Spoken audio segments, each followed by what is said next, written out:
Assalamualaikum warahmatullahi wabarakatuh. Alhamdulillahirabbil alamin. Allahumma sholli wa sallim barik ala sayyidina Muhammad wa ala alihi washabihi ajmain, amma ba'du. Dulur dimanapun berada, alhamdulillah di malam hari ini kita dipersamakan. Saya bisa membawa kabar yang insya Allah alhamdulillah membersyukurkan. Karena apa? Pagi ini tadi, sejak pagi kami ada acara bedah manuskrip di mana saya bersama dengan para Gus kedatangan tamu-tamu luar biasa yang membahas tentang pendidikan, khususnya pendidikan pesantren juga. Dan yang unik adalah pembicaranya adalah Profesor Dr. I. Nyoman Weda Kusuma, MS, dari Ketua Senat Fakultas Ilmu Budayana Bali, kemudian Dr. Haji Hidayatullah Zarkashi, Dekan Fakultas Humaniora Universitas Darussalam Gontor, kemudian ada Kiai Haji Pemuyai Abdul Hakim Mahfud dari Pengasuh Tebuireng. Nah, beliau-beliau secara luar biasa membahas tentang pendidikan, tentang bagaimana ke depan ini elaborasi dari pendidikan yang kita sebut sebagai pendidikan 7.0. Wah, ini luar biasa. Apa sih sebenarnya? Tapi tadi banyak membahas tentang bagaimana bahwa sebenarnya pendidikan itu baik di pendidikan formal, baik pendidikan non formal, baik pendidikan informal adalah pendidikan yang memanusiakan manusia. Nah ini loh. Nah, padahal pendidikan yang memanusiakan manusia itu terutama adalah pendidikan yang bagaimana mencetak sebaik-baik, to be the best, menjadi orang terbaik, menjadi manusia terbaik. Dan manusia terbaik adalah khairun nas anfa'uhum linnas. Manusia terbaik adalah manusia yang bermanfaat untuk orang lain, untuk manusia lain, apapun sukumu, apapun bangsamu, apapun suku, ras dan agamamu. Itu tadi dibahas secara elaboratif bagus. Dan ternyata meskipun berbeda-beda agama yang membahas itu tidak menghalangi untuk kemudian bersatu dalam satu konklusi bersama bahwa kita perlu memperjuangkan nilai-nilai ini, kebaikan ini secara bersama. Nah, dulur, selain itu saya juga dalam akhir-akhir ini kita dipalingkan oleh banyaknya perceraian. Apa hubungannya dengan pendidikan anak, terutama anak? Jadi bagaimana sebenarnya saya selalu berulang kali menyatakan bahwa madrasah terbaik itu adalah madrasah keluarga. Pendidikan terbaik itu adalah pendidikan keluarga. Sementara dengan perceraian yang semakin tinggi, apalagi inisiasi diberikan model dan teladan oleh para pesohor, orang semakin gampang memilih apa yang makruh itu, apa yang tidak disukai oleh Allah itu sebagai sebuah pilihan keputusan ketika menghadapi kesulitan dalam rumah tangga. Padahal dampaknya dengan hancurnya keluarga berarti hancur pula pendidikan terbaik, madrasah terbaik. Nah, ini yang sebenarnya perlu dipikirkan oleh pasangan suami maupun istri, ibu dan bapak ketika akan memutuskan untuk berpisah atau menetap. Ada satu quote bagus gini. Ada seorang, ini ya suami istri. Nah, kemudian si suami ini melakukan sebuah kesalahan yang cukup fatal sebenarnya. Nah, kemudian si istri ini harusnya sudah berhak untuk meninggalkan suaminya. untuk meninggalkan suaminya. Nah, si suami ini berhak meninggalkan istri ini berhak. Kenapa? Karena saking fatalnya kesalahan si suami ini. Kemudian, tapi si istri ini memilih untuk tetap bersama. Nah, si istri ini ditanya, kenapa kamu tetap bersama dengan sang suami ini?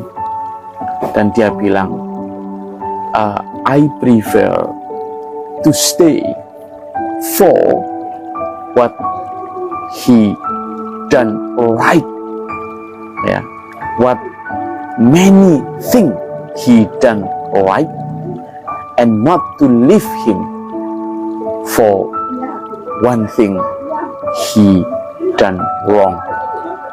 Jadi dia bilang, saya memilih untuk tetap bersama dia atas apa yang sudah sangat banyak dia lakukan benar, dan tidak meninggalkan dia atas apa yang satu kali dia lakukan sebuah kesalahan. Ini suatu hal yang biasa. Jadi dia melakukan kesalahan memang, tapi kesalahan ini menurut yang tetap memilih untuk tetap tinggal adalah kesalahan yang satu kesalahan. Masa sih saya meninggalkan dia, memilih berpisah, bercerai hanya karena sebuah kesalahan, padahal dia telah melakukan begitu banyak kebenaran. Artinya selama ini berlaku baik, benar. Masa hanya karena satu kesalahan kemudian saya menghapus semua itu? Ya, ini luar biasa. Nah, artinya apa? Sebenarnya untuk mempertahankan institusi pendidikan berupa rumah tangga, berupa kedua orang tua, agar generasi nanti tetap baik, murid-murid di dalam rumah ini baik, maka perlu satu ini, saling mengalahnya. Oh iya, guru kami, Pak Guru Mokhtar ngajari kami itu loh, satu di antara ciri manusia yang beriman itu adalah mampu memberi maaf. Bukan hanya mampu meminta maaf loh ya, beda ya. Bukan meminta maaf, tapi memberi maaf. Yang namanya memberi maaf itu proaktif untuk memaafkan meskipun dia tidak minta maaf. Loh, ini yang perlu kita pelajari. Perlu kejembaran pikir, perlu keluasan wawasan, dan perlu benar-benar kedewasaan berpikir untuk sampai pada titik itu. Dan ini tidak bisa kemudian hanya sekedar basa-basi, harus benar-benar ikhlas. Nah, jika suami dan istri, saya sering sampaikan, jika ingin menang dalam rumah tangga, maka kuncinya adalah mengalah. Kenapa? Jika keduanya mengalah, maka keduanya pasti menang. Duh. Nah, tapi ini kan enggak. Yang terjadi sekarang ini kan egoisme tok yang dimunculkan. Sehingga saya rasa dulur kita sebagai hamba Allah yang beriman itu adalah mampu memaafkan orang lain ketika orang lain salah.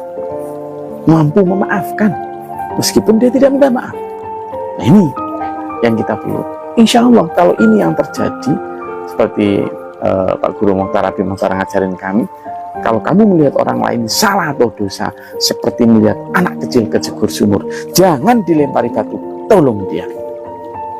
Kalau pasanganmu, kalau temanmu, saudaramu, anakmu salah atau dosa, oke, dalam spontan itu marah, it's okay. Tapi setelah itu barbar, selesaikan, sayangi dia, tolong dia, nasihati dia, dekati dia, jangan tinggalkan dia. Don't leave her, don't leave him, don't.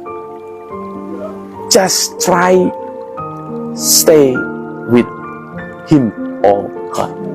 Tetaplah bersama, hardly, coba dengan keras, jangan gampang menyerah. Lah ini agak letoi sekarang ini. Kenapa kamu bisa? Udah nggak ada kecocokan. Loh, ya memang kita harus dicocok-cocokkan, tersiksa Gus. Kita itu hidup adalah struggle, life is struggle. Bahkan adik saya Gus Naim itu mengatakan life is war.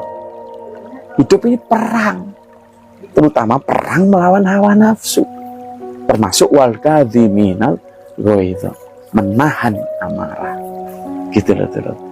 Jadi saya benar-benar miris gitu melihat keterlantaran anak akibat egoisme orang tua, akibat sebenarnya ciri lemah manusia, sehingga pendidikan paling azasi yang akan membentuk generasi bangsa ini, yakni pendidikan keluarga, porak-poranda.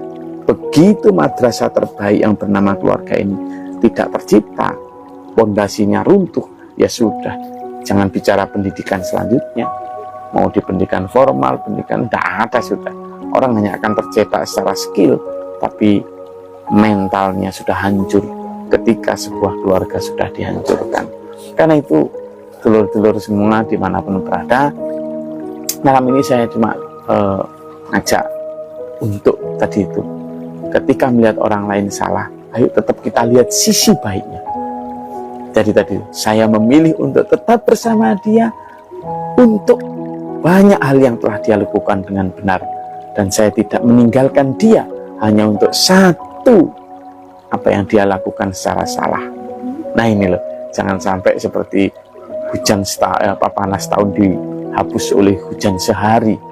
Maka jangan sampai melihat kesalahan satu yang dilakukan seseorang itu menghapus semua kebaikan yang telah mereka lakukan. Saya rasa itu belajar untuk memaafkan, belajar untuk menahan amarah, belajar untuk mementingkan kepentingan bersama di atas kepentingan pribadi dan egosentris diri. Saya rasa itu pesan singkat saya pada malam hari ini. Siapapun Anda, pasangan dimanapun, ayo dicoba untuk itu. Jadi jauh lebih berat dan tidak enak ketika pasca berpisah daripada beratnya kita mempertahankan meskipun sakit. Kenapa? Karena tidak ada sakit, tidak ada yang tidak sakit di dunia ini, bertahan atau tidak bertahan. Tapi dengan tetap bertahan, kita membuktikan bahwa kita sungguh-sungguh untuk membangun madrasah terbaik untuk anak-anak kita. Terima kasih, mudah-mudahan bermanfaat. Sampai ketemu pekan depan. Bila taufiq wal hidayah. Wassalamualaikum warahmatullahi wabarakatuh.